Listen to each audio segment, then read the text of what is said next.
recording in progress. The Welcome, fit. welcome, welcome to Los's Lounge, Wow. where today we're going to flip the script. Just a tad, just a little bit. How are you, brother? I take look, take the show over. Go right ahead. I'm okay. I'm gonna be brutally honest with you. I don't feel good at all. So What's if I up? see Luke, oh my God, my body hurts. I've been coughing up brown phlegm, and I just feel like my body's just going, it's okay. I'm pregnant. I figured. You look like you're glowing. Well, Post quit guys, post quittal glow. Renzo and Los back at Laos's Lo. all right, well, Look, today we decided to do something a little bit different for the first half hour to 45 minutes, and I am going to interview the man of the hour, too sweet to be sour, Carlos. And thank you very much for allowing me to ask all these questions about you and Wendy Williams. So I'm very excited. which by the way, free Wendy Williams. Free Wendy Williams. A big shout out to her family. That's all I got. Free Wendy Williams. So So, look, man, like I said, we're flipping the mic today. yeah. How does it feel to be in the guest seat for your own podcast? Um, Different. Did you see me looking around like someone help? Can you tell I'm uncomfortable? No, I'm not uncomfortable. I just don't feel good. I'm excited. Thank you for the idea. Um, I mean, yeah. All right, so I know my let's body language isn't saying so, but let's ease in. Let's ease in, right? So oh, what's something about Los that your listeners don't usually get to hear, what's something about me that my listeners don't get to hear? Um, except that you're Everything. pregnant, you know? Well, I'm pregnant and I'm trying to figure out who the father is. Um, Hennessy does that. What- um, Probably everything else I don't. I mean, I know I feel like I share a lot on my social media and whatnot, but I mean, that's a good question. Damn, you stumped me with question number one. It's not meant to stump, man. It's not meant to stump. It's like let me phrase it this way. I think that you are one of the reasons you and I became friends and I had such a great time on your pod when you interviewed me is that you're an open book. Like you think and you say, and Thank you, brother. that honesty, that just integrity of a person is why I love you as a friend, man. So Love you too, I know man. you share a Thank you. lot and you like to joke around, but there's so much to you. The work that you do with misrepresented communities is incredible, right? I don't know if you go too much into that. There's a lot to you, ties Yeah, to your so family. So anything that your listeners are not used to hearing from you. I understand. Um, Well, if I can be completely transparent, I haven't really been in a good mental space as of late. Mm. But um that's nor here nor there, but I can admit that. Um just because things have been a little financially tough. But what I would love for my listeners to know is that growing up, I love the arts and the entertainment, and I loved dance and creativity and just expression, and I felt very comfortable in that lane. I mean, it took a long time to get a little too comfortable. But I mean, I work my ass off. I'm very happy for my job. I'm obsessed with my job. Like this is the first job that uh the first role that I'm in 4.5 years where I've never had a bad day coming into work. Never. My boss That's and I talked amazing. about this the other day. I've never sat up in the morning was like, oh, I don't want to go in there. Never had that. I don't know how many people can say that. What else? I'm obsessed with my mom and my dad and my sister and my sisters and my nephew. Um, but I gotta be honest, going back to that first thing, I don't really talk about like personal things too much, but I will say it's been a little tough. I'll be a little vulnerable because I think everybody's going through that. If that Yeah. answers your question, hopefully it does. I also am, have been having a difficult time lately as well, right? And I think it's important to show that vulnerability. So, yeah, I'm sure your listeners would appreciate to know that you also are human, that you Oh yeah. struggle, and Oh that yeah. that you do your best to get through the day, to get to the next one, because life is a blessing too, right? So I get that. Yeah. Yeah, and you said something really powerful recently, and we talked about this. Is don't bring me problems, tell me, bring me solutions. So I've been really trying to keep that in my mindset. Um, uh, it helps sometimes. I mean, I texted you the other day when it really did help. Like my mood switched like that. It's bipolar. Um, but yeah, that's the answer to my body. I keep looking at my, I'm like, you are so fidgety. I don't like this being on this end of the That's microphone. right. You're on the set. So I'm going to take it a little bit deeper. So if your closest friends, let's see God, buy Harry. me a drink first. Oh my God. Phrasing. Are we You're still the doing father. phrasing? Are we still doing phrasing? We're still doing phrasing. If your closest friend, let's say Harry, let's say Jazzy, like, or anybody else that you can think of, described you in 3 words, what would they say? And what would you say to that? Oh, they would say that I am funny, flawed, and they would also say that I have that I can persevere through. I would hope they would say that. They would first tell you that I'm annoying and that I'm fucking Harry's gonna be like, he's a piece of shit. Fuck that dude. No, that's not true. The annoying part, I am on the No, group chat no. now. I'm in the group Um, chat, so I do see that. no. The annoying And part, they when do call you that. yeah, yeah, yeah. And I would hope that they also would say that if you need him, he's there. Yeah. I think they would. I think they I would. hope so. And what do you think about that? Like the way that your friends describe you? Oh, I think it's great. I mean, it's true. Let's be very clear. But yeah, I say that facetiously, but sometimes I don't know. I just haven't been kind to myself. Like I don't know. That's a whole different conversation. But Fair no, enough. they're right. They're right. We're here to celebrate you, bro. So let's talk a little bit about that creative spark that you talked about. Dance, creativity. I really kind of want to know how Los's Lounge came to be and what drives it. So why don't you take us back? And what was the moment that made you say, yeah, I'm starting this podcast, which is now on its fourth year? Yes. So my ex-fiance had a podcast and he invited me to be on as a guest during the pandemic. Shout out to Mm. Nels. And he's actually on several episodes, particularly in season two. But anyways, and he's just like, you should do a podcast. This is so you, like you're years late into it. Do it. You love to be creative. You always wanted to be like work in the media, be on radio, this, that, and the other. So at least start with a podcast. And I started, and I knew Los's Lounge would be the name because prior to all that, I don't know what we were talking about, Harry and I, but I think he asked me if you could start a business, what would it be? And I was like, yo, I would love to have a place or provide a space where creatives can come, but also make it like coffee shop and sell t-shirts. Not too much, stuff, but and call it Los's Lounge and have poetry nights there and stuff like that. I So love it. when it came time when Nelson proposed the idea for the podcast, I was like, perfect, Los's Lounge. Um, yeah, my friend. And honestly, like when listening to season one and stuff, like I didn't really have structure. I didn't know what the fuck to talk about. I didn't know anything. I mean, to be honest with you, and I probably shouldn't say this, but I might want to go back and delete season one just You, for other reasons. I'll text you later because I don't. okay, you text me later about that. And I know when we first met, you're like, skip my first season. And I'm like, dude, I wanna see what makes you you. But what surprised you most about how the show's evolved since that first episode?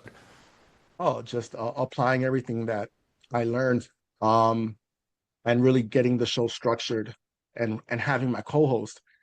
I talked a lot on my own on season one. I had great interviews and stuff like that, but I can't even listen to myself talk back for like a whole hour. I just want to punch myself. Not only that, but you would want a good conversation. I had a podcast consultant named Nikki.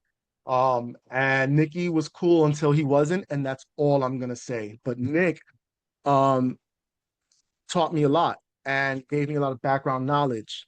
And he was promoting my podcast for a while. And the numbers were going, mind you, those episodes aren't even all that great, at least in my opinion. I'm proud of it, but with that said, I applied everything that that man told me, um, and then I just started getting more comfortable and actually starting to focus. and really find topics and whatnot. So it's just evolved. And also, like I said earlier, just having co-hosts. I can't thank you guys enough for taking time out of your schedules.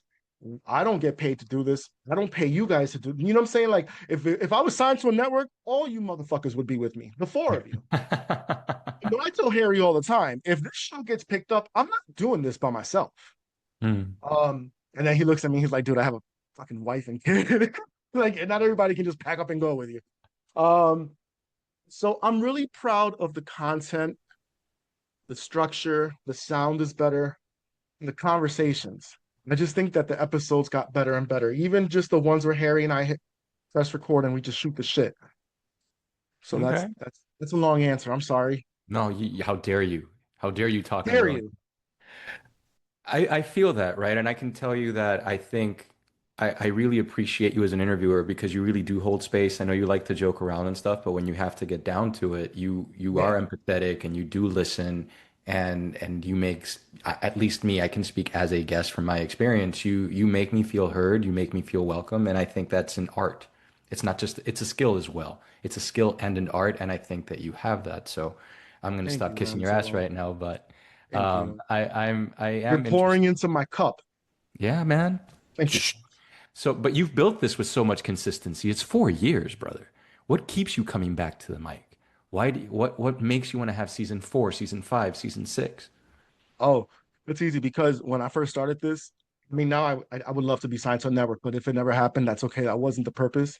I just wanted to leave like a sonic journal of my life. So when I'm not here anymore, Melanie and Sasha and Isaiah and their kids can listen to it, and my family can like just hear my voice and just yeah. Okay. You better not make me cry. You better not make me cry. I'm gonna pop you in the head, as Wendy once said to somebody with this microphone. I think it was Karen Hunter. You better No, not make but me cry. family's important, brother, and legacy, right? Like I'm concerned with legacy. It's why I write. It's why I wrote Still. We went into that a little bit as well, and I think that's something that we've bonded on. But Yeah. I'd really like to take a moment and dive into your approach and what you've learned from being a host. As I Hmm. mentioned, you have a real talent for making guests. I use myself as an example to feel seen. Where does that Yeah. come from? Is it your family? You've mentioned them. Is it the way that you grew up? Is it your work? I mean, like I said, you work with marginalized communities. You seem to want to create platforms to have others share their message. Where does that come from?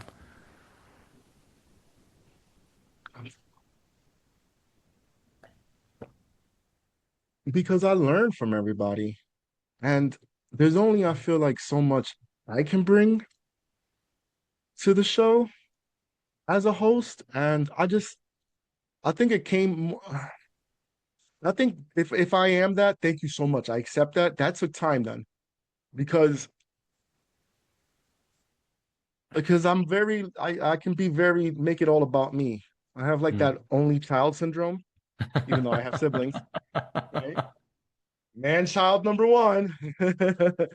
And I've really had to, honest to God, I've really had to work at just listening and not cutting people off when they're talking. And sometimes I still do that and I'm aware of it and it makes me feel bad. Harry's really the one who's instilled that in me. So all props to him. But I mean, also on the other hand, bro, I've watched and I've learned from so many greats in media, right? And you pull from different things and then bring your own into that. And I've always done that. So I know how to, you can put me on a Zoom with anybody, any color, any shape, any country, whatever, and I'm able to shoot the shit with you. I can do it. I might not be successful, but we're gonna find things to talk about, and then I'm gonna throw a little witty banter, and I might give you a little Wendy, and then I'll give you some Carlos. But just by learning, and you know who's one of my big, big, probably the best interviewer? Howard Stern. I can see Howard that. Stern, He's evolved you for go to, sure. yeah, look at where his show started to where it's now. It's almost like a therapy session in there, no matter who's in his seat. But that's because he's been so good at. So I just look at all these people and I just pay attention, and sometimes it works and sometimes it doesn't. But I that's again another long answer. Sorry. All right. So Let's I talk hope I about answered that a the little question bit. after all Let's talk that. about that a little bit. What's the hardest interview you've done, whether it's challenged you emotionally or creatively? What's the hardest? I'm sorry, there was ice in the cup jingling when you were talking. No, I asked, what's the hardest interview you've done? Has it been a challenge emotionally? Was it a challenge creatively? What was the most difficult time you had on this mic? Most difficult time, but it wasn't. I chose to put myself in that was when my last relationship went to shit and I was way too vulnerable on a particular episode. I tried to delete it, but I see it comes out on some other platforms. And when I Mm. heard it, I'm embarrassed. I'm like, que pendejo, like pick up your fucking balls and keep moving, bro. What's wrong with you? But I also I just said things that weren't really polite. So I'm a little I will admit, what's the hardest interview? None of them. Probably the hardest ones are the two that I really want to be on the show the most, and I'm terrified to ask. And I'm gonna tell you why. Not because I'm terrified of rejection right now, because I just want them on the show so bad, and I know I will do them justice and celebrate and have great questions and hopefully have them feel that the way you do. And I just haven't asked them. And that is number one, Claudia Jordan, and number two, Carlos Leon, which is Madonna's baby's father. Because Yeah. or I follow him and he's had some interaction with me. And I think that'll be fucking phenomenal to have him. My whole family would gag. They'd be like, you've been following this woman the whole time and you got her baby father. But not only that, just to really I have so many wonderful questions and he has a lot of things out to promote. And Claudia, and I'm sorry for giving you long-winded answers. No, it's Um, all about you, brother. with Claudia, I just fucking adore and respect her so much. And I don't ever want her to feel like, oh, we're internet friends or social media friends. Just you did all this to just have me on your show for a come up or use me for streams or nothing. Because it's really not. It's from here. I don't get paid for any of this. I just want to have beautiful conversations with people that I really respect. How long have you And known Claudia on but social? I've never met C No, no, on Money. social media, as friends. How long have you been, 4 years, and she's been so dope and consistent and kind, and we have like we brother? always I huh? think that it would be fair to ask her at this point. The 4 year mark, I think, is a like the anniversary where you're not just doing it for a come up. So Yeah, what do you because have I'm to lose? really not like I don't want a come up. I don't want fame. I don't want any of that. You can have that. I just want to work Right. and get paid to do what I love to do. Okay. So Believe me, you. how do you prep for an episode then? Is there a ritual? Is there a vibe check, a playlist? What do you do to prepare? That's a great question. So throughout the week, I'll see news headlines and articles, and you know this because sometimes I'll send you the structure for the show, and there's news articles. I pull them and I save them into my your notes on your iPhone. And then I just think about things that are going on that I really want to talk about. What I've been trying to do recently is make sure I'm checking off all the books, what's going on in entertainment, politics, our country, outside the world. And then there's days where you don't want to talk about all that. So it just depends. It depends. But I think having a bunch of topics, even if you don't hit all of them, even if there's like 10 things I want to talk about, but there's still something there just in case there's too many like quiet moments. I don't ever want it to get dull or anything. So yeah, and then if I forget to put it in my notes, I write it down and I'll save it. I've just been structuring it, and I always, I just want to be consistent and I want the show to be structured versus what the first few episodes were. So that's what Hmm. I do. That's my and if I have a guest, an example yourself, I'm doing research on you. I'm going through stuff. I'm Googling. I'm finding different things. That way we have different talking points. Because otherwise, what's the point? Do you know what I No, mean? I know. And I think I think guests respect that.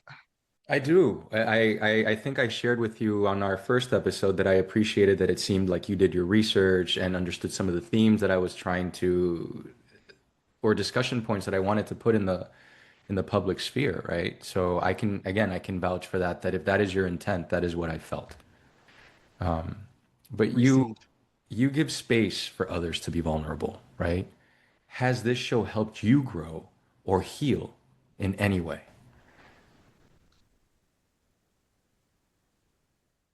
Oh, how dare you put me on the therapist seat?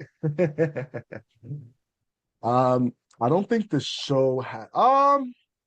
I mean, you know not to go on a podcast and talk about your personal life like that anymore. I Yeah, I think know that's not to growth, do that that's anymore. healing, right? Nobody wants to hear a grown ass man cry. Um, no, honestly, yes. It gives me satisfaction when we're done. Let me answer this the right way. Yes, it does because I feel accomplished. For example, we haven't put out an episode in weeks. It's been killing me. Consistency is key. I just recorded one with Harry actually Friday night, and I haven't even posted it yet because the sound came out kind of messed up. So now, anyways, yes, I love the satisfaction that I get. I feel proud, and I love being creative. So you know, dopamine, dopamine, dopamine in that Hmm. department. And it's a good feeling. And when my parents say we watched your episode, it was really good. Hmm. I'm like, oh, what did I say? But it makes me they do that sometimes when they it's true. Sometimes when they don't know what to watch, like they'll go on and they'll watch my episodes and they like it, and that makes me happy, man. I love that. Yeah, Has it you. helped me with other things and been like therapy? None. Yeah, I don't really. Well, I just said heal, right? I don't necessarily mean like it has to be this like huge therapy, but for me, for example, when I get to talk about my dad, like on your show and other shows, it's some other hosts have told me, hey, like if you don't want to touch upon that subject, I get it. And I'm like, no, I have like the Andrew Garfield mindset. Like I want to talk about my dad because, and even if I get to, oh, we have a guest star. Who is I'm that? listening to you. No, don't get No, no, distracted. no, no, no. Don't let It's a her do shout you out, shout wrong. out, shout out. Because she But when keeps staring I at me like, when are we gonna play? no, when I want to talk about my dad because it's all this love that I can't express to him, so I need to let it out some way. Like I sometimes I think grief is a positive thing. It just means it's unexpressed love, right? So I don't know when you and it helps me heal that way Yeah, when I have that vulnerability and that connection. So when you put out the topics that you think are important, showcase people that you think need to be heard, try to magnify voices, I don't know if that helps heal you in any way as well, right? It yeah. doesn't have to be as deep as some childhood trauma, but Yeah, I don't think those particular episodes heal me. The ones that have in a little bit, or at least gave me temper, was like a band-aid, was when Harry and I weren't, when Harry broke up with me, and it was well deserved. But not having my brother in my life, I did a couple of episodes talking about it, apologizing, and just kind of just being super vulnerable. Um, I have an episode, a dedication episode to my good friend Johnny, who is no longer here with us. And oh, I miss him so much, bro. And I did an episode, and that felt good. That felt really good. Yeah. So those episodes have been, and Harry's heard them too. So, um, yeah, and you guys are still friends all these years later, right? Which we're is an amazing brothers. thing. Yeah, you're We're brothers. brothers. Family. Yeah, Harry taught me about grace. Hmm. Hmm. Actually, I have to give credit to Vicky too, Harry and Vicky, because she could have been another one. But like, I understand you want to be friends with him, but do you understand what I'm saying? So I like to be fair too, because they are one. And I love Victoria very much. But Harry, yeah, Harry's can't do it without him. And I've had a lot of great friends, Renz, people just as great as him who I'm not friends with anymore, and I'm just um I can't let go of that one. Yeah, You don't have to, brother. yeah. So, what's a conversation from the show that made you see the world or maybe yourself a little differently? Any guess that you had? What's a conversation from the show? Um, Probably the ones with my family on it. Because family makes you those bastards. Family makes you like really look at things, don't they? Oh, Yeah. anytime I have somebody on, or even when even if it's just you and I, or just you and I and Jasmine, whatever. Yeah, I learned something, and I because you hear somebody's different perspective on it or different take on it, and if you're not a closed-minded person, you can really play devil's advocate and or maybe even learn something about you. So yeah, that's how I would answer that. That's not the best answer. That wasn't a good answer.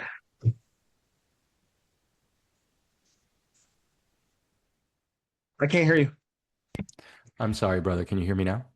Absolutely. By the Okay. way, let's get to you real quick for 30 seconds. The fit beanie with the like the Oh, it's I guess the air's too cold over here, you know. Miami. Well, yeah, actually it's hot out there, but in our buildings it's freezing. Yeah, yeah, yeah. No, I believe you. I believe you. I'm just I making fun of normally you. have it at 74. I think I had my sister and the Savages, my nephews, I call them the Savages. They were visiting, so I lowered the air and I forgot to Yeah. turn it up. So maybe I think I just like ooh. But the fly, bro, like with the glasses, it's giving very New England. Oh snap. Oh snap. But yeah. All right, Uh, Renzo del Castillo, Los's Lounge. Take it away, Renz. when was the last time you felt truly proud of yourself? Saturday. What happened? I um I started my I started my third job. I started another job, I should say a third. Um, as assistant program director working for my old boss and staff and with my old clients. Yeah, this is why you never burn your bridges, people. Okay. But they opened their program up on Saturdays. And I've always told her if you need a program director, because she's been dying for me to come back to the company. Hmm. But I'm so blessed at Square One, I won't. Um, so Saturday I had a great day there. And I sent the funny video. I don't, you must have saw it on my Instagram stories, the one with me on the microphone and the looks like I'm on a stage with the Oh TV. yeah, yeah, yeah, yeah, yeah, yeah, yeah. So I that's did. an adult day health program. And this is at 7 in the Awesome. morning that I made that video. I sent that video to my boss at Square One, Melissa. Shout out to M Dollar. I love my boss so much. I don't call her that, but that's okay. Um and and she sent back, bro. She was like, "This is the best video ever, Carlos. I'm saving it. I love you, and I'm gonna also tell you why." And then she says, "You don't know this, but yesterday a lot of your higher ups and colleagues from the Department of Health were praising your work on this case you just recently did." So he sends me a screenshot of the email from two of my supervisors from the Department of Health just praising, and I'm already feeling hella good. And my old staff and my old clients are happy I'm there. I'm making it happen. And to get that as well, you couldn't tell me anything. You couldn't tell me anything. I sent it to my mom like a little 12-year-old boy. I was like, look at my progress report. Like I felt like a little boy, you know what I mean? And I still feel good Um, about that. I'm very proud of that. Yeah. could you tell us a little bit more about the program that you're managing? Yeah, sure. So it's an adult day health program. Just to give context, I did this for 4.5 years well, I did this for 4 years before the pandemic came. And so what an adult day health program is, it's a medical center first, right? But it's designed for people maybe, and it's a wide range of ages. So I can't even say senior citizens anymore, but we're kind Hmm. of geared towards older folks. But maybe people with mental or cognitive disabilities, maybe people who I don't know, deal yeah, they're there for a reason medically. I'll say that. But it's not like a hospital urgent care. So we do groups, we do fine motor skills, we do gross motor skills. Um, we do there's live music that comes and entertain these people. Like it's kind of like a cool place for them to come to. They eat breakfast, they have lunch, they get seen by the nurse. We help them manage their medication. Our social worker will help them with any social service issues within the community. So we kind of also work as a liaison too with their medical professionals and what have you. Some of these people don't even leave their house. You might have someone who is in a wheelchair and they can't walk or they're going through stuff or what have you. They also can come to our program. Maybe that person needs to get out the house. We do what we can to really uplift our clients. We get them out in the community. I mean, I've only worked there on Saturday, so I'm speaking to you as from what I did on, but it's the same thing. It's even though they're all, bro, it's weird because it's my same boss, my same staff, and many of my same clients, but for a different company. I don't even know if I was supposed to say that, but um, it's true, and it's a better company, a better building, and I love my clients. I'm gonna tell you one thing. In the 4 years I worked there, we're there to be in service to them and to help them. But what they didn't know is that they were also doing it to us, the staff. And I I know feel that. Jolie, Louis, Maria Elena, Clarissa, Daryl, Jonelle, Amy, Sebastian, I know all of them will back me up on this. There were days where we just fed off of each other's energy and we just uplifted. The sad thing about that field is that you lose a lot of people and a Hmm. lot of people die. And when I used to work at the previous center with all them, we lost a lot of people that, bro, I mean, it just, oh man, I miss like Richard.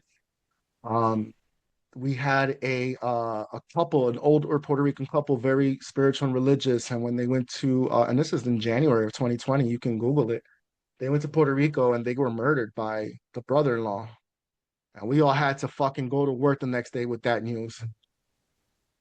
Worst day ever at work Hmm. because everyone just not everyone purposely, but I remember Jolie saying, "Yo, I can't even lead this today," and everybody just you're the entertainer. I'm like, how dare you? So those moments are tough. Um, but it's a fascinating job. And if you love helping people, it's good. And it's not always rainbows and butterflies, and that's okay. Nothing in life is. Yeah. But it's very rewarding. It's always rewarding to be in service and of service. I I want to thank you for sharing that because I do, when you gave me this opportunity or when I suggested you give me this opportunity to interview you, I know you're a multifaceted guy and I just hope that your listeners appreciate that side of your life as well. Mm. If if your life were a podcast episode, what would the title be? No Madonna songs. Nah, you can use Madonna songs, whatever you want. You know, Wendy's in my head. Fucking Wendy Williams, man. Yo, free Wendy Williams, man. Is Um, that the title? Free Wendy Williams. what would the name of the podcast be if it If was your based on my life were a podcast episode, Lotus's Lounge is your podcast, but if your life were a podcast episode, what would the title be?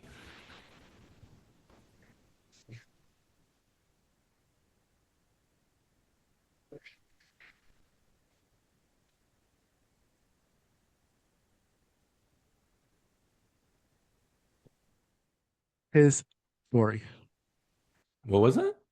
instead of history? His story. Ah, so like the Michael Jackson album. Oh yeah. I like it. I like it. I mean, there's a lot of musical influence. Sorry, Michael. I forgot about that album. Oh, that's You, the you, greatest hits album. Yeah, yeah, yeah, yeah, yeah, yeah, yeah, yeah. So his I don't want that story. anymore. Ah, Cancel it. I, uh, It would just be called you know what? Take a walk with me. I like that. I like that. Take a walk with me. All right. So I know we're closing this segment of the show out, so I want to do a couple of more questions. Quick fire Absolutely. round. All right. What's your go-to karaoke song? Ooh. Usher caught up. I like it. Guilty pleasure show. Oh, I just watched the same shit over and over again. Friends, Cosby Show, Living Sing. Ooh. Oh yeah, all that. All the old stuff. Last and finally, what's the last thing you Googled? I don't know. I'll tell you. That's a fucking good question. No one's ever asked me that. Oh, it's right here. Look, it just came out too. No, go back. I saw it when I was typing in Google. 9 hours ago, my cat won't stop eating leaves from trees. I swear on everything I love. I swear on everything I love. You're not gonna Hey, be I able to see believe it, but you. it's I there. believe you. So I All just right. wanted to know, is that normal? Like, why is she eating leaves when there's food here? And you didn't ask this, but they do that to help with digestion issues or help digest hairballs or try to Yeah. get more nutrients that they're not getting in their normal diet. So Cats need fiber too. I know. Well, she has a multivitamin that she gets. Apparently, and you didn't ask this, but apparently you're supposed to give her multiple of the chews based on their weight. And I've only been Hmm. doing one a day. I don't know. You're manifesting her weight loss journey. It's ridiculous. It's ridiculous. But yeah, that's my last Google search. Okay. So if Isn't that Los sad? Islam, No, that's great. I think that's great. If Los's Lounge had a signature drink or a signature dish, what would it be and what would it say about the show?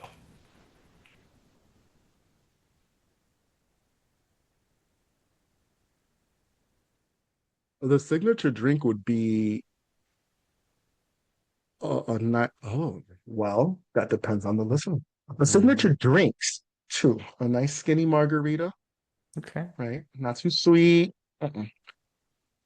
Or Hennessy on ice, small glass, or chilled. The meal, here we go. The meal, the meal. Damn, these are fucking great questions. You're so creative. I don't know. Pussy on a plate. Everybody eat pussy. I don't know. I'm just joking. That's perfect. Perfect. No, Perfect. the meal would be oh. It would be some type of like I don't know because I'm why did tostones and mayo ketchup and a nice little soup come into my mind? And then for dessert, it would be a brownie.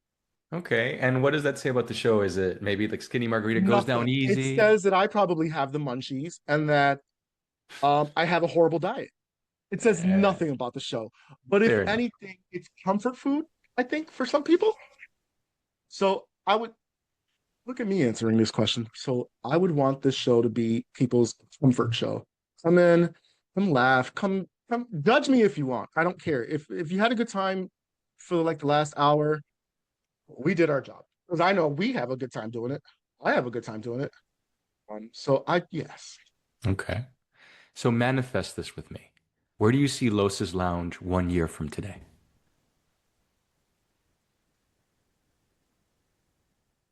We'll be in season 5. It would be nice to be signed to a network, um, and get in my bag. So I'm gonna speak that into existence. And Hmm. if it doesn't happen, that's okay.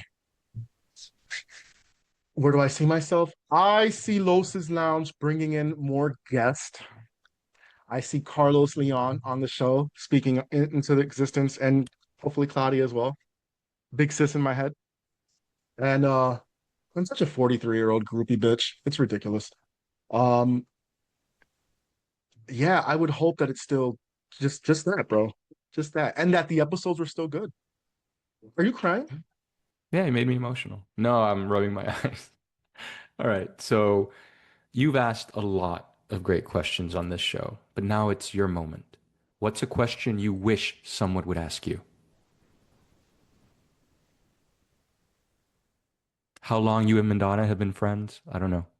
What is the question? Um, What is the well, question you wish someone would ask you? well, the answer to that is since 1986 Ooh. or seven. Whenever Who's That Girl came out on HBO, not the theater, when HBO premiered it, Okay, that's when no, I was introduced. that's the question I threw out at you just joking around. What's the question I that you know. wish someone would ask you?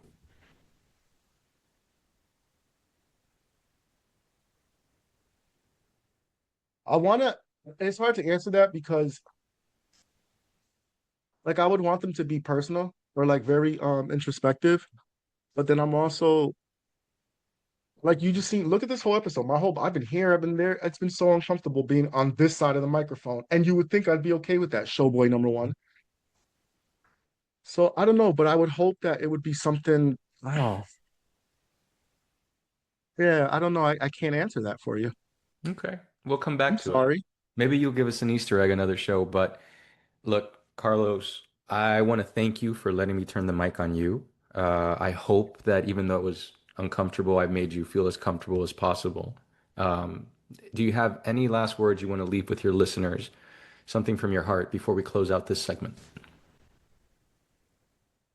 Um, yes. Uh, God is good. God is real. That's what I'm gonna say. God is good. God is real. And I would say that this isn't real life. That's deep, and it leaves you back at square one, but you do what you want with that. All right. And one more thing, probably the most important thing, Renzo. Free motherfucking Wendy Williams. What the fuck? Free Wendy!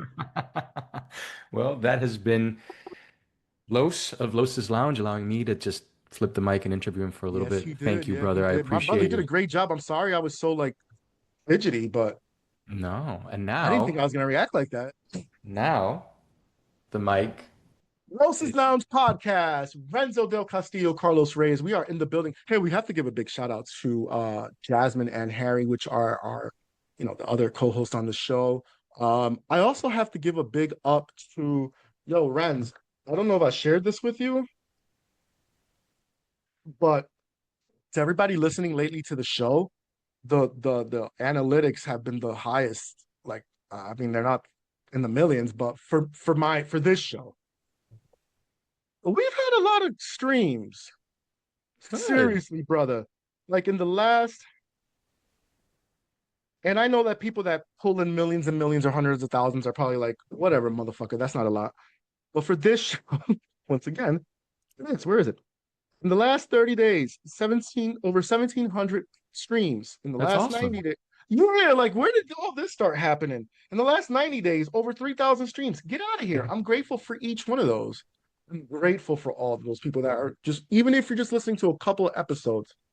Thank That's you. the foundation you've been laying for the last 4 years, Carlos, starting to work on its own. It's all like the way that I see it, it's as if it's like when people, like I was talking to my girlfriend the other day and I'm like, yo, when I was a manager, I did less than I was a senior contributor.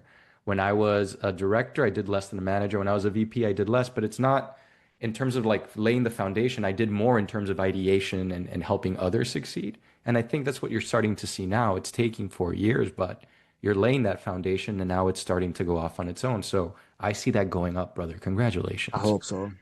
I hope so, man. Thank you so much. Thank you. And again, it's all for the love of it. And I just want to leave something behind for my family. I did one of the great things is, and I'm gonna bring this up. Harry and I recorded the other night, and I still haven't released it. I gotta edit the sound a little bit. But oh, he asked me this question. This is a great question. I'm gonna ask you this too. Sure. What is your biggest fear?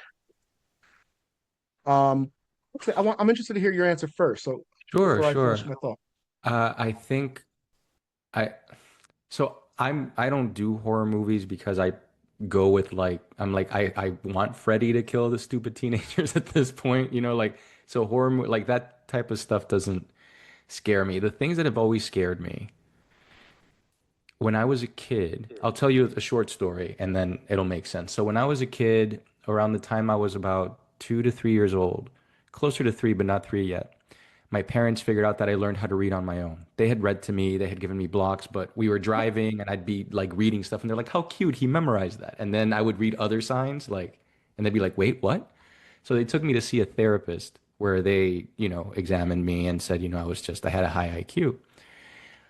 Around that same time, my dad took me to see my grandfather's grave. And I'm Okay. like, "What do you mean?" I was asking the questions like, "Grandpa's in there? Like, why is he in there?" And then my dad explained like God and the resuscitation of he was Catholic, so the resuscitation of the dead, and that my grandfather will is right now like in that box waiting to be blah blah blah. That night, apparently, I woke up screaming, saying, "I don't want my grandfather to spend eternity in a box. I don't want my grandfather to spend eternity in a box." And luckily I was already going to that therapist who was examining me about the reading to address that issue. But I could tell you that even like up to when I was like 12 years old or something, I would go to sleep and I would see like a figure eight in my head and I would wake up freaked out. Because to me, the concept of eternity, I'm like, isn't that boring? Isn't like a rose beautiful because it's finite? Don't things have value because they don't last forever? And abstract concepts like that mess with me. But so I think my greatest fear is a mixture of something like that, but it's an abstract. I'm pretty sure. No, it's this. I don't want to pass without leaving something of value here.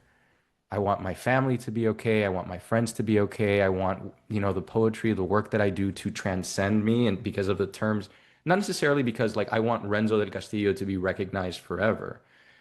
No, it's I want somebody to pick it up, read it, and say, "Let me question these things in my life." and let me create something, right? And I'm afraid to leave before, because I'm not afraid of death either, Sorry. right? I'm from that Peter Pan school, like death is another great adventure. Um, I don't know what's going to happen afterwards, but if I leave without leaving something of substance behind that creates value for the people that I love in generations to come, that's what scares me. That's my biggest fear.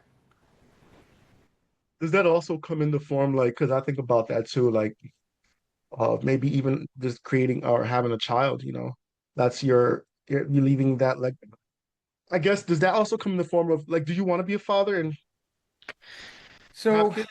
I have like five godchildren, three nephews, and I'm Hispanic, so my cousins' kids, I consider them my nephews and nieces. A bajillion kids in my life currently. I Okay. love them all. I'm present in their lives, my best friends' kids, and my good friends' kids. Like they know Uncle Ren's, right? Like we FaceTime, we do that. I have a big relationship with all these kids because I think kids are the personification of potential, and I think it's a beautiful thing, right? Like they can be something amazing or something shitty, who knows? But we hope they're something amazing. They're that personification. Right. In my last serious relationship, I was pretty convinced I was going to be a dad, and when that didn't work out, that kind of went away. And now I'm in a really healthy relationship with Gurbet, who you at least have heard of. And Mm-hmm. she listens. She listens to the pod. Shout out Gurbet. She's in Yay! Europe right now. That's right. But to me, it's like if our relationship is going great and I wake up one day and I'm like, you know what? You know what would make this better? We should get married. Great. And then if I'm married to her and everything's going, I'm not saying life is perfect, but everything's going good, everything's going great. And I wake up one day and I'm like, hey, you know what'd be amazing? Maybe we should have a kid. Like, and then I'd be happy to. I'd be okay without, but I'd also be okay with. But I am terrified. I love my nephew so much, right? And I love my god kid so much that if I have one of my own, that would be like my heart out there unprotected in the world. And I don't want to you know, my mom's a great mom, but sometimes she raised me through fear. Like she convinced once I asked for roller skates when I was like 10, and she told me, "Oh, they don't make them in your size," and my dumbass believed her, right? Ah, Like stuff like that, or like, "Oh, I yeah. didn't ride a bike because she's like, oh, maybe you should stay inside." Like she didn't want me to do anything to hurt myself, and I don't think that's a good thing because that's fear-based, right? But I think if I have kids, I would understand that more, and it would be a challenge for me. I would try not to do that, but it would be a challenge for me because of love is a pretty strong thing. And Oh, I'm I know. also terrified of if I have a kid that it's a girl. It's not that I wouldn't want a girl, but I think the world is built to make her life more difficult, right? Like she is going to be making like 25 cents less than on average than her male peer. She is going to have like my walk at 1 a.m. to my car would be different from her walk at 1 a.m. to her car, right? And I think that scares me. That would also scare me, but it would be welcome too. If it just happens, it happens. I'm open to it for sure. Well, I asked just because I don't know if some people go through that, like when, like, if they go feeling like life just kind of was incomplete just because they didn't have that or they didn't do that or they didn't get to leave, their legacy in the form of their child, obviously, behind or whatnot. So I just wondered if you, and also another reason why I asked this is because, Harry and I, we talk about this sometimes, and um, my biggest fear is dying alone. Mm. I'm like, and just spending the rest of my life alone. Um, I think, yeah. Um, but wait, I was gonna say something before that. Harry and I talk about this shit. I interrupted my own thought. No, let me think for 1 second. Oh, back to it. Because sometimes we talk and I'm gonna say this and believe me, whoever's gay, lesbian, whatever in the Rainbow Coalition, if you're not feeling so good, so bear with me.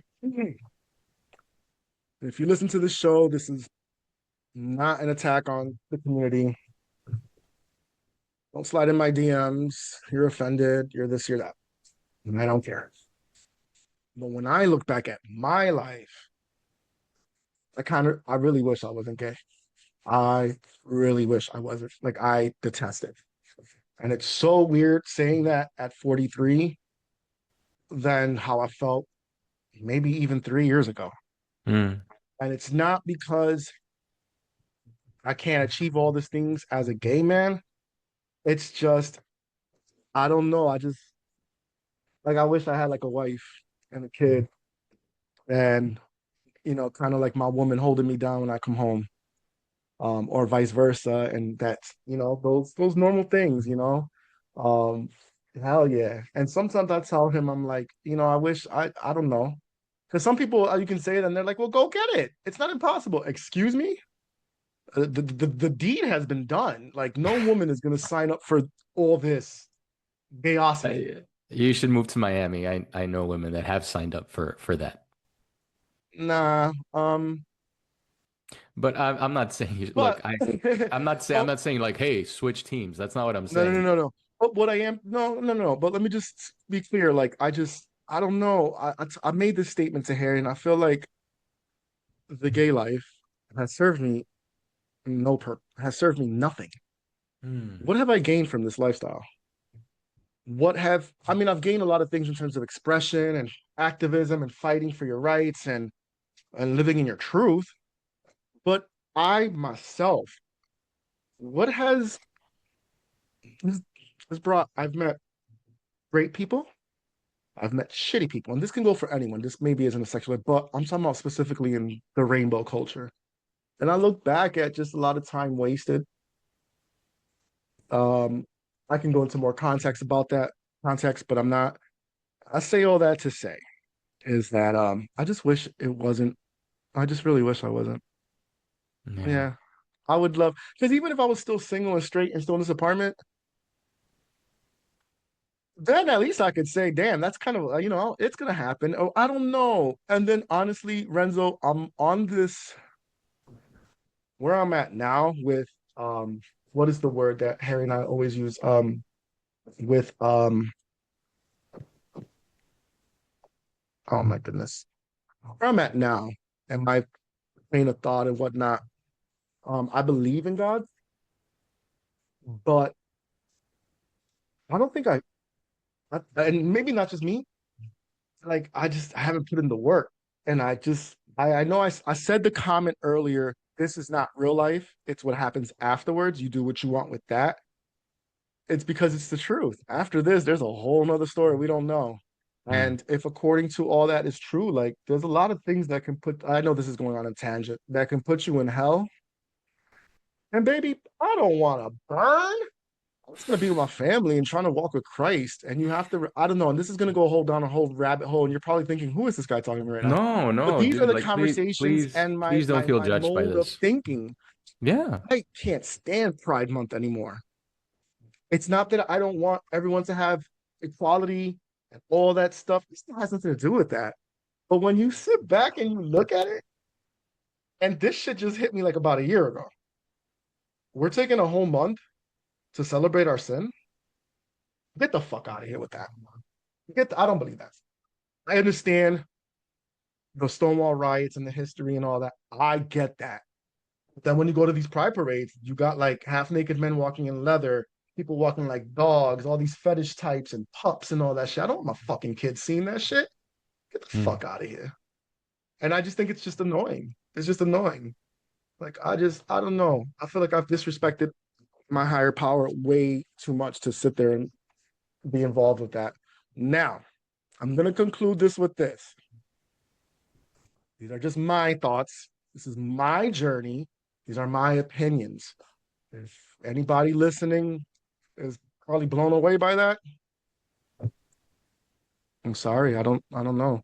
But that's where I'm at right now in my life. Yeah, and And I'll just say this. I'll just say this to add to it, right? Just a question for you to ask yourself. Do you do you it could be that there's some misalignment if you are someone who I know to be very, very high on accepting who you are and love who you are and do that.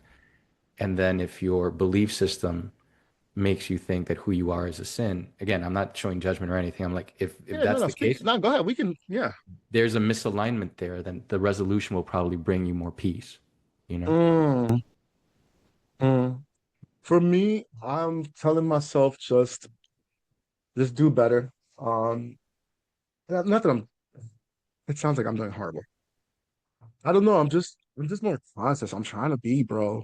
Yeah. Um, trying to be more conscious. I mean, just even with like what you say and how you treat people, and maybe repenting a little bit more from the lifestyle. And just, like I've been single for so long, and yeah, I have my maintenance man.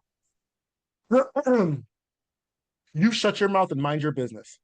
But I don't know. I don't know, Renz. I'm just in a really introspective. Oh, what's the word? Oh, it just came into my head and then it just left. Existential, existential Yeah. And thinking, and I'm just there right now because I sure. know being on this earth isn't forever, and I'm 7 years away from 50. Like, I don't know. I just see things differently, and we all do, right? That's evolution.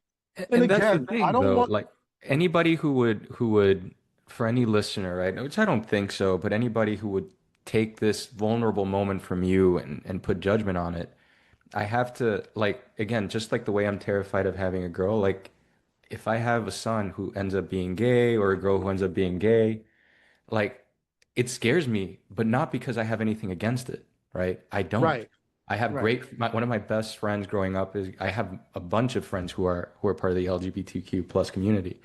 It's because again, the world as designed against giving you equal rights, right? Like the same as like the misogyny I just talked about. So you're going through this existential journey of discovering yourself that everybody goes through. We all question where we come from, where we're going, where we've been, but you have added complexities because of your desires, right? And I don't think that there's anything wrong with that, but the world as it's a standard and presented to you adds an extra challenge, which makes it harder. And I think we have to recognize that you're doing the best you can with yeah, what you're doing, and none of that is your fault. And I don't think anything is wrong with that, but the world is built to make it more difficult. yeah. I agree. I agree. And equality for everybody, equal rights, trans, all that. But even just within the community, the LGBT community, it's gotten crazy. Like we'll talk about the rest of this another episode because I Oh, can go on bro, and on. I have a really good friend of mine who is an Afro-Latino bottom, and he is having such a difficult time just Where'd that find. come from?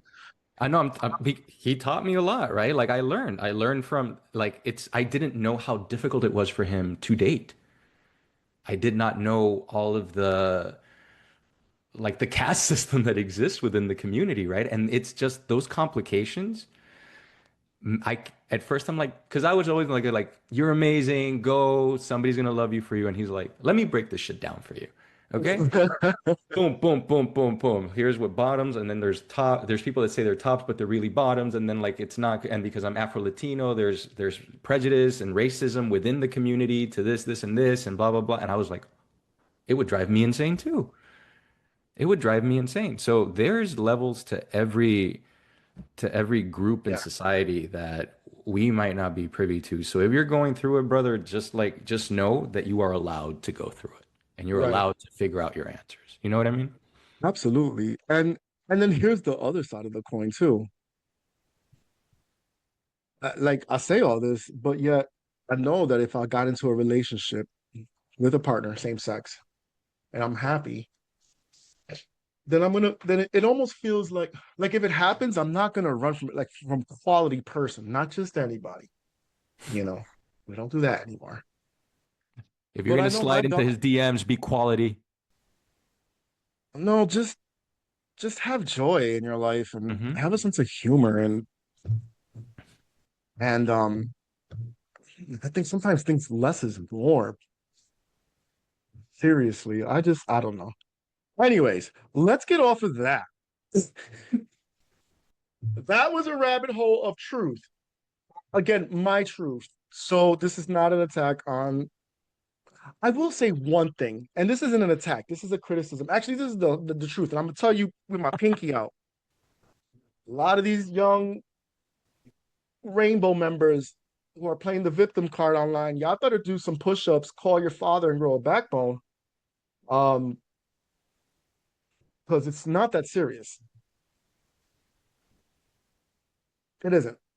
You've had people who have died marching, beaten, tortured.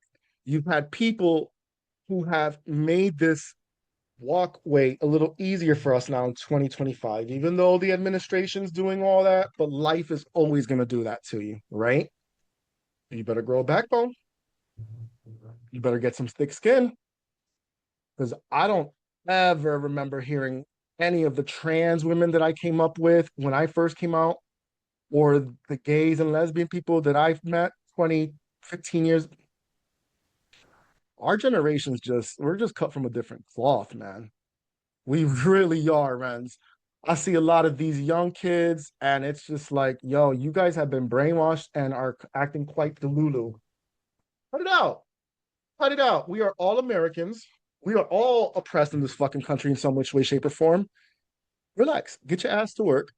Go build yourself a life. Make sure you have health care and moisturize. You're gonna be okay. You're gonna be just fine. Believe me, you, because when you get to this age, you're not even gonna give a fuck about all that. You're like, where's can I make the rent on time? Can I we got bigger fish to fry. I just want them to know, like the young ones, people made this, people died and sacrificed to make this a little bit easier for you, to make the hallway easier for you to walk through. Cut it out. Cut it out. Cut it out with all that soft shit.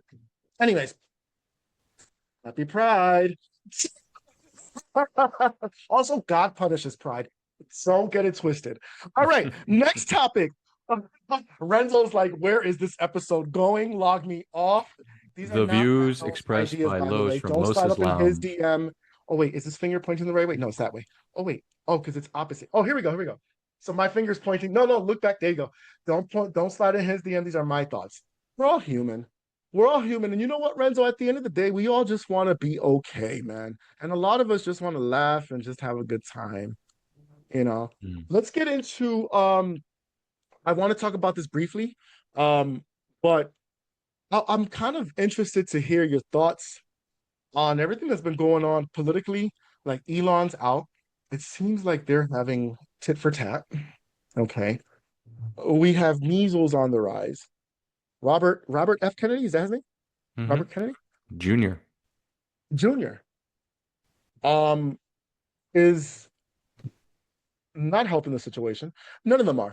My question to you is where we're at now on May 28th versus when he first came into and things started going left. What are your thought processes and all that? And also could you add what are your thought processes on the fact that he's about to start beefing almost it feels like with Putin? And just go ahead. Go ahead. Take it. 'Cause, you can intellectualize this for Sure. me. For me, it's been difficult, right? Because I think that there is a giant pushback in this country against being learned, against being educated.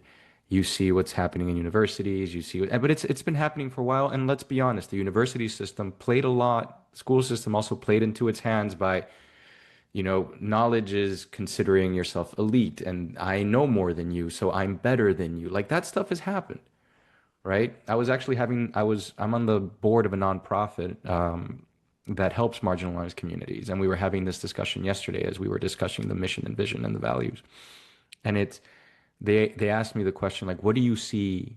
Where do you see us 50 years from now? And I'm like, I want to create tangible platforms and mechanisms that help people achieve consistent change and reach for equality. But if we do that, I don't want us to do what's being done to us, right? Like Mm, now we have power, so you marginalize us, so you get punished because I think that's what happened in this election, right? I okay. I didn't think it would be possible for him logically to be elected again based on the fact that our economy went down when he was there. There were certain issues when it came to civil rights and different things. Like it just, I don't think it was a successful presidency based on data and numbers. Let me just leave my Mm, personal feelings aside on that because I don't like anybody who uses hate speech. But then it was, and I think it's because like when they're not even the left, but when this side has power, they're like, we're gonna rub it in your face, we're gonna do this, we're gonna do that, now you're gonna feel it, we're gonna make fun of you, whatever. And now all the voters are like, well, fuck you. And now we got a situation that I think is untenable.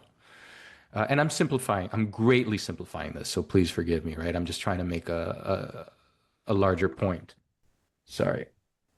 Um, so when it comes to what we're doing now, I can tell you the market is much worse off than it was when it started, right? I'm currently unemployed and my savings and my investments and all that, which I depend on, not just for me, but in case my mom needs anything, in case my family needs anything, they have severely gone down. Um, I don't think the fact that measles could be a thing again it just blows my mind, right?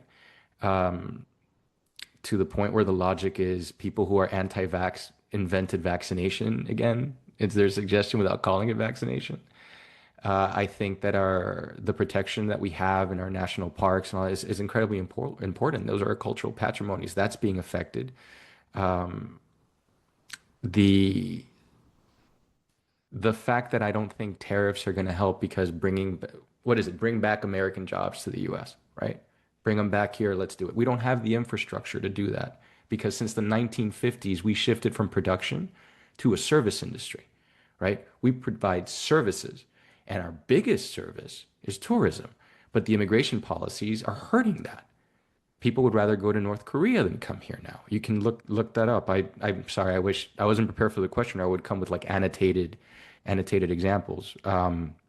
So by all means, fact check me. But yes, there's data that shows that people are traveling to other countries instead of the U.S. So we're not getting that influx of money. And if we bring jobs back to the U.S., we don't have the infrastructure to build them. Like if you bring iPhones back here, are you prepared for them to cost $2,000 to $3,000? As an example, right? Just as an example.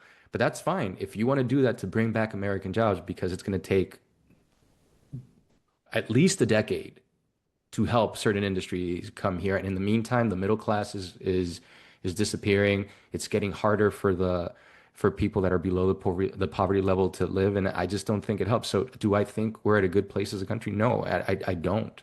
And I will say this: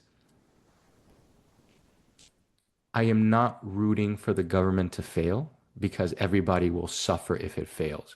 But I Right, also don't right. want it to succeed in the things it's trying to succeed at, which is doing away with due process to the point where the Supreme Court, who is mostly conservative and appointed by the current president, ruling against a lot of his executive orders. Yeah. That should, like that would make me at least reevaluate Dismantle what am an I education department? Ridiculous. I'm sorry, I didn't mean to cut you off. that would just make me reevaluate it. So at a high level, like I hope that it is I hope that it gets better. I hope that they find a way to be successful. And there's nothing wrong with bringing American jobs back to America. I'm not against that. But if we're going to do it, what is the plan to execute? How are we going to adopt it and how are we going to make it successful?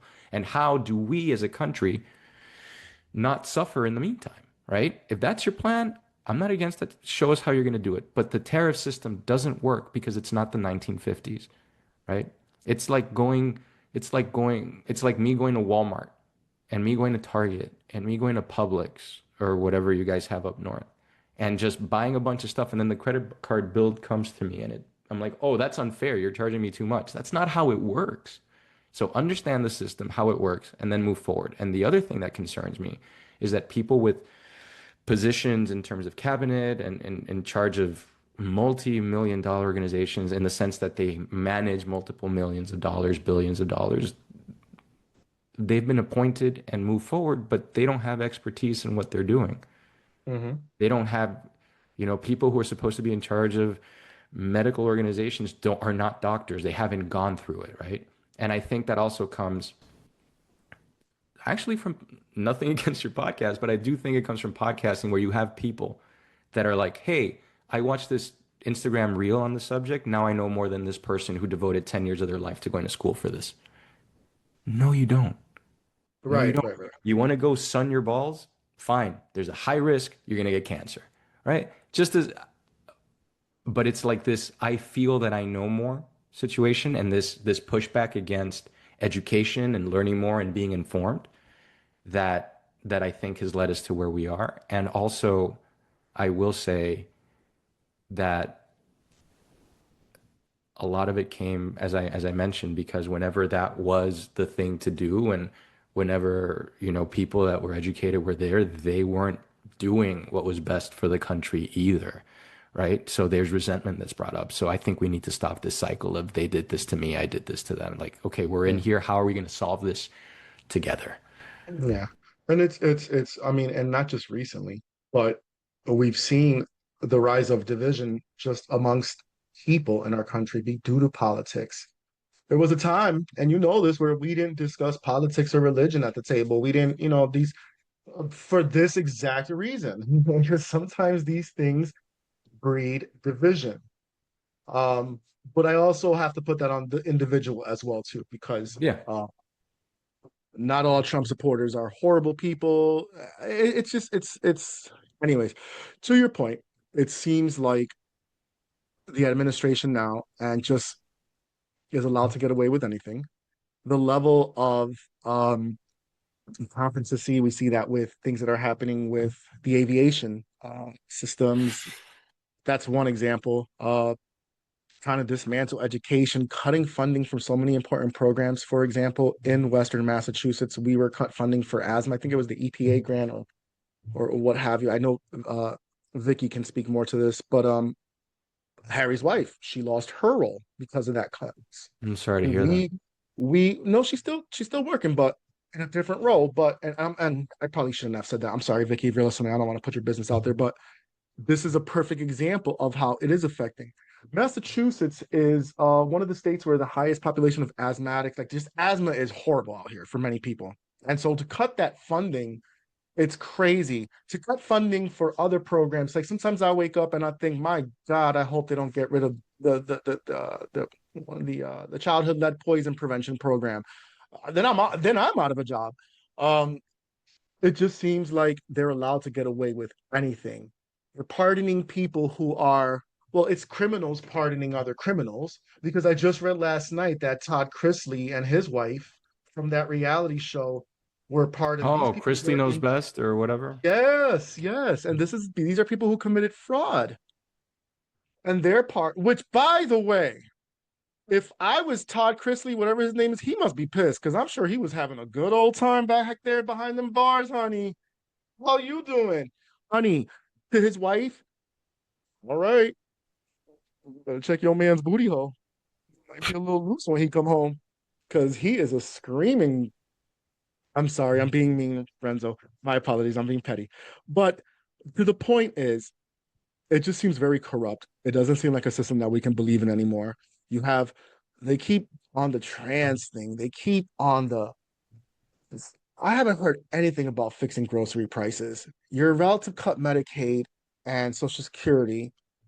That shit affects my parents. That's going to affect me. It's just crazy. It's just hard to. My point is, it really is hard to believe this is the United States we live in. And then this is the world that we live in.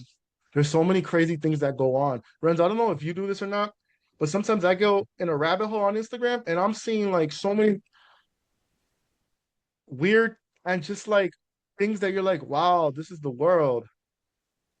What happened? There are other on the other hand, there is still beauty in so many things and normality and whatnot, but it's a scary time. But it's not, what did Jennifer Lewis say? These are not frightening times, these are awakening times. Like you say, don't tell me about your problem, tell me about your solution. And I'll join you to come up with a solution, right? But let's focus on what we can do. Yeah, yeah. That's how I feel about it. Yeah. And also the news cycle and just this administration has just been very exhausting. Very exhausting. Very exhausting. Sometimes I go into my parents' house and they don't like this man for anything, but they'll still watch news reports on him or speeches or whatnot. I'm like, yo, you guys are doing it to yourself. Anyways, let's get off of politics and let's wrap this episode up with just so much joy. Well, somebody here said they wrote a new poem, I did. I and did. someone wanted to debut it. I just burped, excuse me. That someone is you. So I can't debut it right now because it's gonna end up. I have another one that I can debut with you, and I think you'll like it more. But I'll tell you a little bit about it. It's the poem that I wrote that I was excited about. It's a ballade, which is a French like 18th century, 17th century form like of court poetry, which is eight stanzas, 8 lines each in iambic octameter, which is eight segments per line, and it ends with an envoy, and it's musical and it's very difficult, and I got it done, and I'm very happy that I did, but it's going to be my 1 year anniversary with Gurbet on June 8th, and I had never written her a poem, so I wrote her a poem. She's not going to listen to this because she's in Europe right now, so I can say it. Yeah. I can say it. Surprise, Are honey. you sure? Because it would be that one time where she's like, Damn. "Sexy." Edit this out. No, so I can't do that one. I'll Don't share it do with that one. you afterwards. But I did. I am also working on a podcast of my own with a friend of mine. I think I may have mentioned it to you, where we Yeah, watch bro, what's movies. up with that? We've recorded. We just have to get the art done and just start and find a way. Like we have a rhythm. We know when we're recording, when we're watching the movie, and all that stuff. But a good friend of ours, Casey Penn, was our first guest on the show, Okay. and he asked to watch Love Jones. You remember Love Jones? Oh, yeah, yeah, yeah, yeah, yeah, yeah, yeah, yeah. Yeah, Yeah, yeah, right. yeah, please, please, Nia Long and Kurt Okay, I had Russell, yeah. never seen it. Yo, you're I had lying. never seen it, so The it blew my poet? mind, dude. Like it was awesome. I loved it. I loved the Okay. soundtrack. I loved the cinematography, and it Yeah. really is this cultural touchstone of Black love. Like the best man came after it, poetic justice, all this stuff came up, like that representation. But it also put slam poetry Mhm. on the cultural zeitgeist, right? Like it really showed what that is. And if you see the movie, for those of you who have seen the movie, they're at this place called the Citadel, which is Mhm. it's like all Yep. like it started in Chicago. It takes place in Chicago. Neil Long's character is a photographer. Yep. Oh, what's the guy's name? Lorenz Tate. Lorenz Tate. He's the slam poet. And if you look at the movie, it has a beautiful use of poetry. But what I realized when I was Yeah. watching the movie is that poetry is supposed to be a way to bare your soul, but the way his character was using it was to prevent intimacy because he was too scared to the point where at the end, when he declares his love to Hmm. her, she's the one who writes him a poem.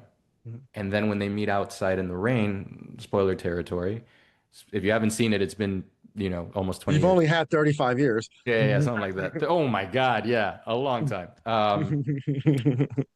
When he tells For her he 30 loves years. her, Hmm.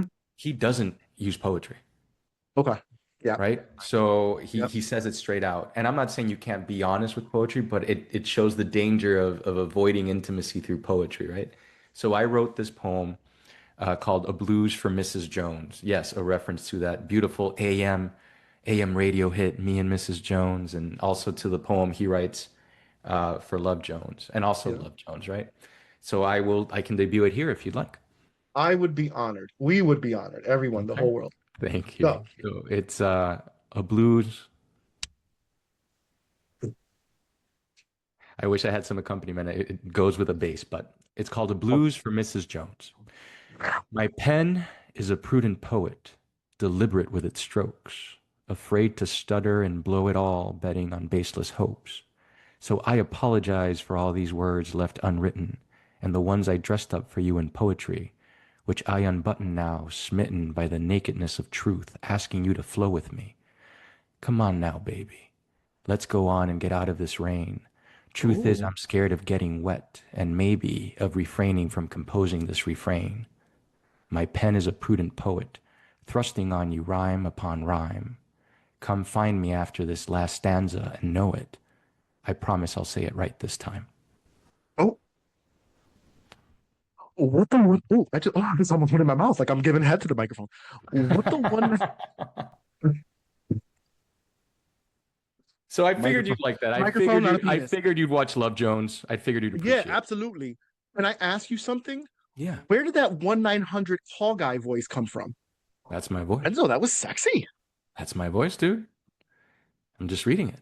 So Somewhere your partner is in Germany, moist with excitement thinking about you. Job, Renzo. she's in Amsterdam right now, but that would be Oh, is nice. she? That would Is be she? nice. Yeah, yeah. Um, She was in I, London recently, living my best life, going to all the Bond locations and stuff. I was yeah, extremely jealous, but she's having a great time. She calls it our great separation, and I'm so yeah. happy for her to go travel. I wish I could have joined her, but as I mentioned, like I right now, I'm trying to be very conservative with money, but I'm also don't know if I come back and these appearances on Los's Lounge will get me a one-way ticket to El Salvador. So I don't know. I don't know. You know what I mean? So I just I Oh didn't feel my comfortable. God. I didn't feel comfortable leaving. I wish I could have done it because she's going to Istanbul too, and I FaceTime with her parents. It would have been nice to meet them in person, but Oh, another time. bendito, bendito. Another time. Do you think that you would have had a hard time coming back with everything that's going on, even though you are a citizen? I am a naturalized citizen. I don't know because I see people that are naturalized citizens having a difficult time, and I have been critical before. Again, I don't think I've been offensive, but I have been critical of the policies that have been implemented. And the reason I criticize these policies is not because I don't love this country. I love this country, so I Right, want to see it be the best it can be. right. And I've never hid. Um, I've never hid the way that I feel about certain things. So I think this, unless I have all my stuff prepared by somebody who can like execute my will with my property and my Oh investments and God. stuff, like it's sad that I actually think about this stuff. Maybe I'm No, being dramatic, maybe, but by my nature, dude, I was a project manager and an executive for years. Like I always try to mitigate. And right now I'm seeing people who are naturalized citizens having to deal with these situations. and that's why I I do have asked. global entry. I do have global entry. So I already have a background check and I've already done all that stuff, but you just never know.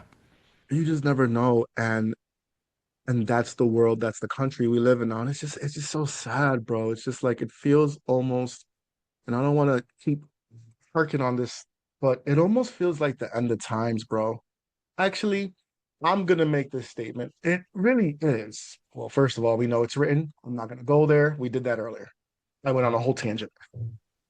But it's just like I just no, no, we laugh, but we need to open our eyes. Those who are not, it's happening right in front of us. Like there's just so much chaos. I'll share with you why I laugh because I It just think makes me sad, Renzo. Like that you after a while, bro. I'm sorry, I don't want to cut you off. no. I got to put my phone down. Then it's really probably just me bringing this anxiety onto myself. But I feel the weight of the world sometimes. That the uh, what happened to happiness? Go ahead, my brother. I think I think it's difficult times right now for sure. And I think that there's people that are suffering that shouldn't be suffering. But I also think that every generation has faced their end of times. I think of World War II. I think of Vietnam. I think of Okay. all these things that have happened, right? And somehow, and maybe this is my optimism coming out, right? Because if I wasn't an optimist, I wouldn't have written a poetry book. I wouldn't, I wouldn't do the things that I do. I do think I finally accepted when my therapist told me I was an optimist. Um, I think that there are people that live in these times that go out and instead of choosing to destroy, they create. It's something I try to follow.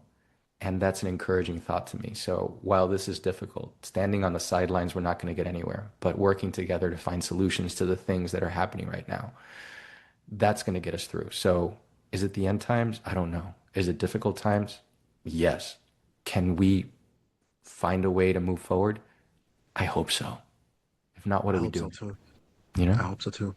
By the way, when I say end of times, I was referring to the Jesus I coming know what back. you're referring to. I know what you're I understand what you're where trying to my do. grandfather's gonna finally come out of that box, you know?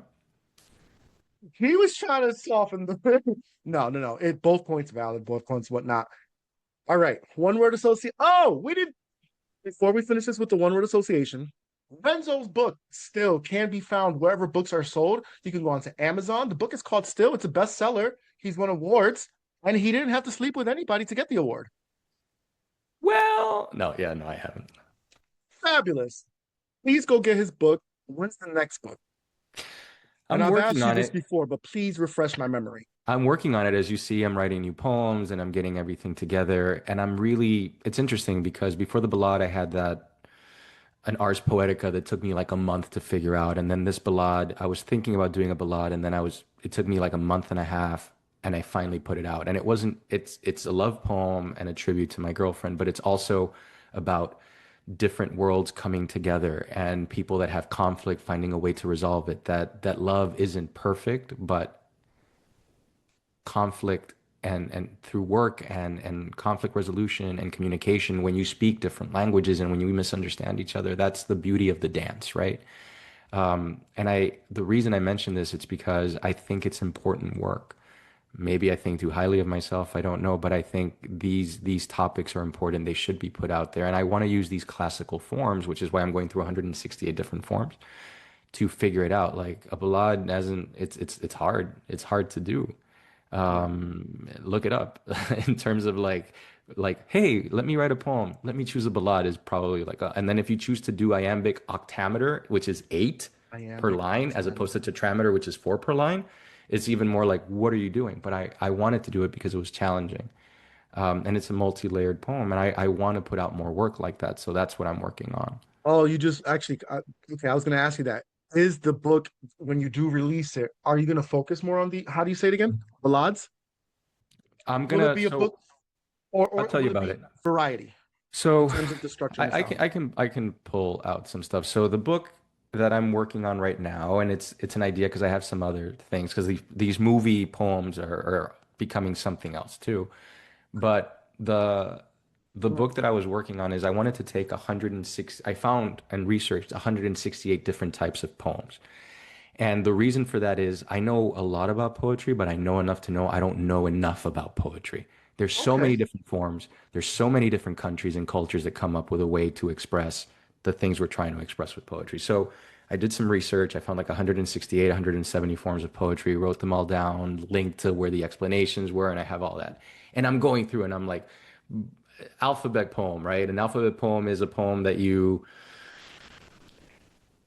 the first letter of every word is A through Z.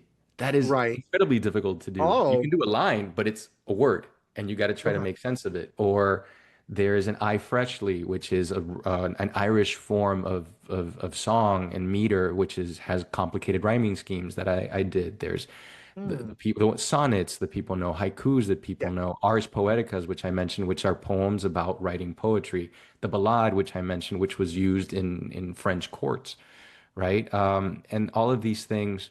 I had this conversation with a friend yesterday, so I'll share it with you. The reason I'm doing this is when I was growing up and as a poet, I wanted to write like Neruda. I wanted to write like Szymborska. I wanted to write like Bukowski. And the greatest gift they gave me, and this is the highest praise I can give them. People like that, right? William Carlos Williams, Maya Angelou, so many, right? Rumi, shout out to Turkish poems. There you go, Gurbet. People like that. And then the greatest gift they gave me is when I decided to stop wanting to write like them and I wanted to write like myself. And I Uh, eventually developed a style. But then when I did that, it got to the point where I could where I could read like something like a song to victory, which I read on your show, or no mhm. big deal, and I know that people will go and praise it and like it in this I know what kills in different open mics because the audiences are different and I know what to read. I'm not saying like I had huge, but I've been moderately successful with this. And then I'm like, no, I don't want to do that because I want to use all of these different classical styles from different countries because it'll challenge me, but also can I still be Renzo in a ballade? Can I still be Renzo Mhm. in a haiku? Can I still be Renzo in an acrostic? Right? I don't know yet. It's basically like, can I be Renzo in a suit or will the suit wear me? Right? I Can I be understand. Renzo in a tank top? Can I be Renzo in a suit? Can I be Renzo in swimwear? Can I don't know. So Oh. that's the reason I'm working on stuff like this. Does that make sense? Absolutely. I didn't even know that there were, and I'm sure I've learned this in school, but you forgot. I think I heard you say 184 different styles of And there's, poetry. I said 100, I found 170. I Oh, found two oh, more. 100, 107. and Okay. there's more, dude. There's more. Like that was just me researching, and I'm like, I am done researching. This is a lot. Um, Right. but I can tell you, I don't know if this probably won't be out today, but I can tell you that tomorrow, which is May 29th, I'm going to be, there's this group called AMO Live, And what they do is they create a platform online where poets and musicians can just go live stream. They live Okay. stream, they don't record it, they don't keep it. They're just creating a platform for that. And I did their nature imagery one last month, and I had such a great experience with them. So, shout out to Amo Live and Vanya, who is the CEO. So they put out a call for Power of the Poem, protest poems. And I'm doing a Mm. live stream at 6 o'clock Eastern tomorrow. I'll send you the link if you want to post it on AMO Yeah, do Live, that March so I can post 29th. it. Yeah, March 29th. And then on June 25th, I'm being featured in the Miami-Dade Public Library system in the Coral Gables Library as a local author, and I'm going to be doing a presentation on still Oh, and writing poetry and all that stuff, which is exciting. It's cool, so I'm yeah. looking forward to that. And then, still performing it all, and I'll send you the information for that as well. And I'm doing all of these. I'm doing events like this. I just finished editing an audiobook for a friend of mine. I'm supporting local poets by showing up and asking questions at their, if I'm not hosting their book releases, I'm showing up to support it. It's just incredibly important for the community. And there's so many more right now, open mics popping out around Miami Yeah. that I am like blessed, whether I'm a featured poet at the open mic or I'm part of the open mic segment because I want to give somebody else a chance to be featured, right? I don't feel like not that I don't benefit from being featured, but I've been featured before. There's other voices that are coming up. I want them to read. Like I enjoy that. And then collaborations with, I mentioned my friend Scott Raven, who I'm doing the podcast with. Like I sent him the poem that I wrote for Gurbet because he's the only person I know who understand, like here in Miami, who understands, deeply understands like classical forms of poetry, right? And I also enjoy writing with him. So, and we're going to do some collaborations in the future. We're working on some workshops as well to bring this into schools because again, I think it's important. So I have, you asked me a simple question, and when is the No, next it's book coming fine. out? I don't know, but I am definitely not letting Fine. my foot off the gas on this poetry thing. Yeah, oh, well, you heard my long answers earlier. Please, it's fine. That's fabulous. Yes, if you are in the Miami, Florida, or surrounding area, go check my guy out, man. He's killing it out there. Like I see your posts, and then I'll click on the reel and whatnot. I'm sorry, my you don't know Too this, emotional. Renzo. You got too emotional, you know? Yeah, no, you don't know this right now, but my body hurts so much. All of this is on fire, and I You feel like need I'm gonna die. you need Um, some chicken soup and some chamomile tea, bro. For sure. Chicken Ginger noodle tea. soup and a soda on the side. Chicken noodle soup. Let me hit you with the shoulders. No. You know what I mean? And body roll. You know what? Lowe's Lounge. Do it. Do it. Body roll time. Oh, I hate this. My brother, one word association game. Please don't forget to follow Renzo Del Castillo on Instagram. And I'm Renzo Del Castillo author. Dot author. Not author on his social media. Hey, don't forget Los's Lounge is also we have an Instagram. Well, I have it. The show has an Instagram page. I'm not on any other social media, nor do I plan on joining it. Not for me. Um, please subscribe to the show if you're a first time listener. Also, don't forget that all of the episodes are on an audio level. So I'm very excited and actually to add to the first answer to one of your questions earlier, I'm really super excited about releasing video episodes because it's not something I've done before. Because we do live in a time I like to see and see, it just makes the episode a lot better. So I'm grateful for that. And also a big shout out to I want to make sure my microphone's not disconnected. Claudia Jordan and Erica Cobb. Go check out their podcast, Accidentally Informed. Oh, so good. And and I'm not getting paid for any of this, but I feel like if you're looking for really entertaining shows, depending on who you are, your personality, I'll recommend Accidentally Informed. I will also recommend the Brilliant Idiots podcast with Charlemagne the God and Andrew Schultz, which is really my favorite podcast. And these guys have been in the game well over 10 years doing it. I just look up to Leonard McCalvey so much, Charlemagne the God. I just think he's so dope and so inspiring. Anyways, one word association game starts now. I got four words for you, Renzo. My first word is magical. Science. Mm. Eternity. Terrifying. Um, I mean, you kind of answered that earlier. It wasn't really a question, but Boom. um, boom, is that my word? No, I'm just saying boom. I did it. Oh, Efficiency above all. boom, efficiency. Europe, FOMO. because you are right now. Bendito. Oh, Renzo. Um, Man, I am sending her so many recommendations. What she's asking me, I think she stopped asking me because I'm like, you got to go here. And if you look at season 7 of Chef's Table, you got to eat at this restaurant, and and you go to she's here just and running, there trying and to catch there. Uber to each spot. Dude, she is actually she actually called me, like FaceTime me the other day, and she was standing in front in Notting Hill in front of the apartment where James Bond, the Daniel Craig James Bond live, and I'm like, you Um, actually went. So she's in London. You know, she's in Amsterdam. London. She just made it to Amsterdam today. So Oh, she's meeting with some high school friends there, which is cool. And then I think she's going to Rome, maybe doing some Brussels, some other trips. A friend of mine is in Amsterdam. She messaged me and I'm like, yo, my girlfriend's there. So I think they're going to meet up tomorrow. So that's cool. And perfect, then she's going to perfect. Istanbul to spend time with her family, That's which will be awesome. cool. That's awesome. Oh, Lady G, that's my nickname for you, Lady Lady G. G.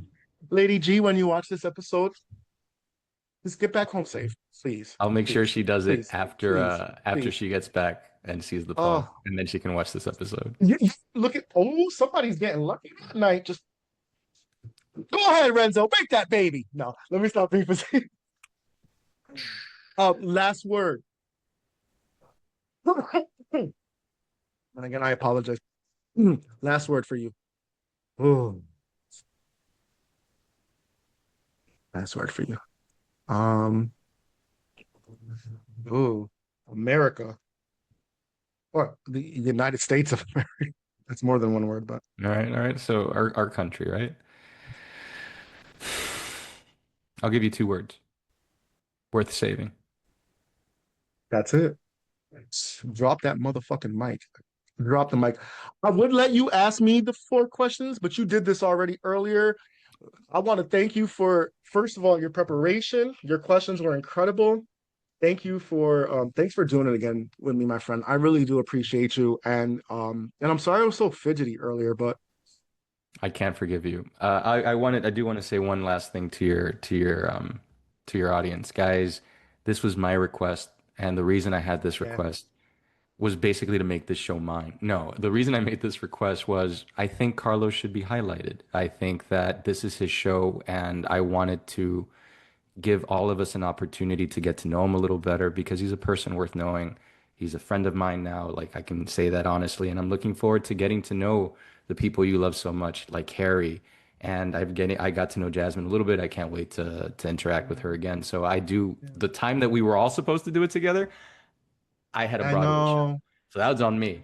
So I'm grateful for this friendship. Thank you so much for letting me ask you questions and making yourself vulnerable, putting yourself in my hands. I hope that it wasn't, I know that you didn't have a comfortable experience, but I hope that I made it a little easier for you because I think you have a No, story worth telling. yeah, no, you did. It's just I'm just not used to be, and it's you know what, like I said this earlier, you would think Man-Child Showboy #1 would love this.